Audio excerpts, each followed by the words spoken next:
자, 홍준표 후보 선진대국 국가대개혁 100+1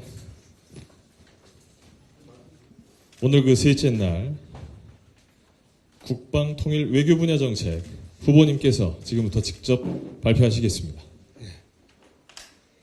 오늘은 선진대국 대개혁 100+1 중에서 국방 통일 외교 분야 과제를 말씀드리겠습니다. 선진대국 홍준표 정부는 앞으로 남북 핵 균형과 강한 힘을 바탕으로 한 무장 평화를 공고히 하도록 하겠습니다. 핵 균형은 제 오래된 소식입니다. 북핵 문제를 다루기 시작한 게 20년이 됐습니다. 북한의 핵 위협에 대응하기 위해 우리는 남북 핵 균형 전략을 추진을 해야 합니다. 한미 핵 공유 및 자체 핵 개발 가능성을 탐색하여 핵에는 핵으로 대응할 수 있는 방안을 모색하도록 하겠습니다. 제가 2017년도부터 핵 균형을 주장했을 때 많은 사람들이 길을 막았지만 지금은 한미 조야에서 모두 핵 균형 정책을 검토할 때가 되었다고 한 목소리로 이야기하고 있습니다.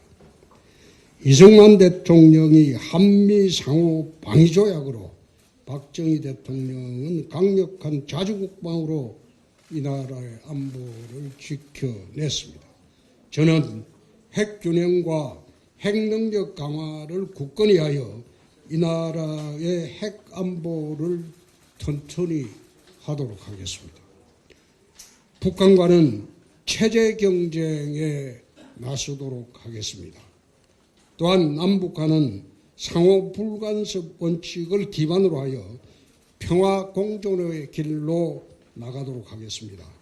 대남 공갈과 군사 위협에는 당당히 맞서고 평화를 구걸하는 굴종과 퍼주기는 확실하게 차단을 하도록 하겠습니다.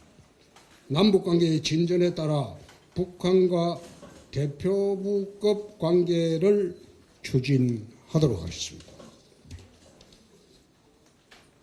국익 앞에서는 좌도우도 없습니다. 외교는 국익 우선주의로 나가도록 하겠습니다. 지금 국제 질서는 요동치고 있습니다. 트럼프 행정부는 미국 우선주의를 내세우면서 전혀 새로운 국제 질서를 만들어가고 있습니다. 취임 즉시 미국을 방문해서 트럼프 대통령과 회담을 하도록 하겠습니다. 정통 외교로 나오면 외교적인 방식으로, 비즈니스 장사꾼 방식으로 나오면 그에 상응하는 방식으로 트럼프에 맞서 우리 대한민국의 국익을 지키도록 하겠습니다. 트럼프와 당당히 맞설 사람은 저는 홍준표뿐이라고 생각합니다. 홍준표 정부는 강한 힘을 바탕으로 남북 핵균형, 무장평화론, 남북 체제 경쟁주의, 국익 우승 실용 외교로 우리 5천만 국민의 생명과 재산을 지키도록 하겠습니다. 이를 위한 국방 통일 외교 분야 주요 공약을 말씀드리겠습니다. 강한 힘을 바탕으로 무장 평화를 이룩하도록 하겠습니다. 강한 군사력과 외교력을 바탕으로 국가 존엄과 국민의 안정을 지키는 무장 평화 기반의 자강 전략을 추진하도록 하겠습니다. 강한 의지와 힘으로 적이 도발할 생각조차 못하게 만드는 능동적인 억지 체계를 구축하겠습니다. 두 번째, 남북 핵 균형을 이루도록 하겠습니다. 핵에는 핵으로 대응해야 됩니다. 북한 핵 전력에 대응하기 위해 나토식 핵 공유나 주한미군의 전술 핵무기 배치 방안을 적극 검토하도록 하겠습니다. 필요시에 독자 핵개발 가능성도 열어두고 핵기술과 이런 인력 확충 등 핵능력 확보도 적극 준비하도록 하겠습니다. 세 번째, 한미 핵안보 협력을 강화하도록 하겠습니다. 한미 간의 핵협력 강화를 위해 핵균형 전략을 수립하고 한미 상호방위조약 부속 문서로 미국의 핵보호 의무를 명문화하여 북핵 위협에 대응하도록 하겠습니다. 네 번째, 한미 원자력 협정을 개정하도록 추진하겠습니다. 한미 원자력 협정을 개정해서 우리가 사용한 핵연료 재처리 및 우라늄 농축을 실질적으로 보장을 받을 수 있도록 하겠습니다. 안정적인 핵연료 공급과 핵기술력 강화 기반을 마련하도록 하겠습니다. 다섯 번째, 국군을 5군 체제로 개편하도록 하겠습니다. 북한의 비대칭 전력과 미래적 양상에 대응할 수 있는 강력한 공세형 군대를 육성하도록 하겠습니다. 신속 전략기동군인 해병대와 특전사를 통합하여 해병 특수군을 창설하고 북한의 특수전부대에 대응하도록 할 것입니다. 우주사령부를 창설하여 우주항공전력과 자산을 통합하여 한미연합 우주작전 능력을 강화하도록 하겠습니다. 여섯 번째, 한국형 아이언돔과 킬체인을 강화하겠습니다. 북한의 장사정포, 단거리 미사일 공격에 대응하기 위해서 이스라엘의 아이언돔과 같은 한국형 다층 방어 체계를 구축하도록 하겠습니다. 킬체인을 완성하여 선제 타격 및 대응 능력을 높이도록 할 것입니다. 일곱 번째, 모병제를 대폭 확대하겠습니다. 미래전은 전문 병사의 숫자와 능력에 의해서 좌우됩니다.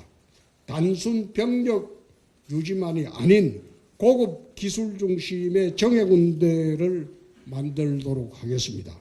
저출산 시대에 대비해서 전문 병사와 직업군인의 그 두 종류의 직군이 중심이 되는 정예군을 육성을 해서 전투력을 강화하도록 하겠습니다. 직업군인과 군의 중간 허리층에 관심을 가져 복지와 처우 개선에 역점을 두도록 하겠습니다. 여덟 번째, 군 가산제를 도입하겠습니다. 군 가산제를 도입해서 국가에 헌신한 제대군인을 올바르게 대우하도록 하겠습니다. 남녀 성별을 떠나서 군 복무자는 모두 혜택을 받고 가산점의 규모도 합리적으로 조정하도록 하겠습니다. 군인의 명예를 존중하고 제대군인을 우대하는 문화를 정착시키도록 하겠습니다. 아홉 번째, 글로벌 K방산산업을 육성하겠습니다. K방산이 자유진영의 무기고로 자리 잡을 수 있도록 글로벌 산업 전략으로 육성하겠습니다. 열 번째, 국방과학연구소의 국방과학기술을 더욱 강화하겠습니다. 국방과학기술연구소의 R&D 예산을 대폭 늘리고 최고의 연구진을 확보할 수 있도록 하겠습니다. 첨단 무기 개발 역량을 극대화하고 고도화하고 민간 방산기업과 협력을 강화하도록 하겠습니다. 11번째, 국방 ABB 군사혁신을 추진하도록 하겠습니다. AI, 블록체인 기술을 도입하고 저출산에 대비한 병력 부족을 보완하고 미래전 양상에 대비하도록 하겠습니다. 국방 AI 개발과 전략 수립에 민간 참여를 유도하고 방산 벤처 생태계를 육성하도록 하겠습니다. 스마트 조달, 유지보수, 예산 집행 등의 ABB 기술을 적용해 투명하고 효율적인 국방 운영과 첨단 군수관리 체계를 구축하도록 하겠습니다. 12번째, 남북 불간섭과 체제 경쟁에 우리가 역점을 두도록 하겠습니다. 힘의 균형을 통한 평화 공존을 기본 원칙으로 하고 상대 체제에 대한 서로의 간섭을 중단하고 공존과 평화를 지향하는 현실적 대북 정책을 추진하도록 하겠습니다. 13번째, 평양과 서울에 각각 상호 대표부를 설치하는 것을 추진하겠습니다. 남북관계의 진전에 따라서 평양과 서울에 각각 상호 대표부를 설치하도록 하겠습니다. 남북 간 실질적 외교 기능과 소통 채널을 마련하여 긴장을 줄이고 교류 협력을 넓히도록 하겠습니다. 공적 개발 원조 ODA와 국제평화유지활동 PKO를 더욱 확대해 나가도록 하겠습니다. 15번째, 국익 중심의 대미 통상 정책을 추진하겠습니다. 미국과 통상협정에서 청와대가 컨트롤 타워가 되어서 상황에 맞는 다양한 방식으로 국익을 지키도록 하겠습니다. 미국과 한국이 상호 협력하여 세계시장에 진출하고 이를 발판 삼아서 군사안보 동맹을 넘어 경제, 기술, 산업 동맹으로 발전시켜 나가도록 하겠습니다. 사실 이번에 관세 전쟁으로 문제가 되었을 때 제가 한 달쯤 됐을 겁니다. 페이스북에 그런 글을 쓴 일이 있습니다. 미국의 관세 전쟁이 촉발이 되는 것은 무역 적자 때문이다. 2024년도 우리나라의 대미 무역 적자가 사상 최대로 많았습니다. 537억 달러가 우리가 흑자를 봤습니다. 그러니까 미국이 한국을 두고 자기 나라의 7번째로 적자가 나는 한국이 흑자를 보는 그런 국가다. 그래서 이제 관세 문제가 심각하게 됐죠. 우리나라의 석유와 LNG 수입이 1년에 1,400억 달러 정도 됩니다. 그래서 그때 한 달 전에 중동에서 수입하는 석유와 LNG의 수입원을 미국 쪽으로 돌려봐라. 알래스카의 LNG 수입이나 미국 측의 에너지 수입원으로 대체를 하게 되면 에너지 수입의 1,400억 불의 절반만 대체하면 미국으로부터는 우리나라가 흑자가 나지 않지만 우리나라는 손해가 없어요. 어차피 중동으로 갈 에너지 수입이니까. 그래서 수입선, 에너지 수입선의 다변화를 통해서 미국과 협상을 하는 게 어떠냐. 그러니까 한덕수 총리가 트럼프하고 통화를 해서 그 방안을 이야기하고 그 이튿날 보니까 트럼프 트위터에 한국에서 이러이러한 에너지 다변화 정책에 대한 게 와서 적극적으로 감사드린다. 그런 내용이 왔던데 생각을 넓혀보면 한미 간의 무역 충돌이 없어도 될 만큼 많은 방법이 있습니다.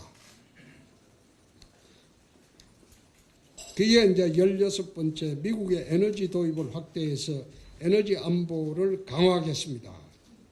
이게 16번째입니다. 17번째, 지금 지방 군공항 이전 사업을 기부대 양녀 사업으로 다 하고 있는데 그렇게 하면 지방정부가 이게 감당이 되질 않아요. 군공항 이전이거든요. 대구 같으면 K2 공항을 군위로 이전하는데 거기가 군공항을 이전하고 새롭게 이전한 부지 거기에 이제 새로운 신도시를 짓고 하는데 들어가는 경비가 32조입니다. 그것을 대구시 예산이 11조가량 되는데 기부대 양녀 사업으로 하기에는 대구시가 사실상 힘듭니다. 광주도 마찬가지예요. 광주 군공항을 외곽 이전을 하는데 거기에 막대하게 들어가는 그 비용을 광주도 기부대 양료 사업으로 광주시가 주최를 하게 되면 사실상 공공항 이전 사업은 불가능해집니다. 그래서 이것을 그렇게 하지 말고 국가 재정 사업으로 전환을 해서 군공항이니까 국가가 이전을 주도하는 게 맞습니다. 지금 가덕도 신공항 같은 경우에는 이거는 군공항 이전 사업도 아니에요. 그런데 그것은 국가 재정 사업을 합니다. 형평이 맞지 않죠? 그래서 군공항 이전 사업, 대구 군공항, 광주 군공항 이전 사업도 국가 재정 사업으로 전환을 하는 것이 맞겠다. 그런 생각입니다. 자, 제가 드릴 거는 끝났고 질문을 제가 받겠는데 적대적인 언론의 질문은 마지막에 해주시면 내 답변하겠습니다. 처음부터 하면 이거 깽판이 나서 이게 판이 얼그러져서 그러니까 오신 분들 중에서 적대적인 언론은 좀 마지막에 질문해 주시면 좋겠습니다.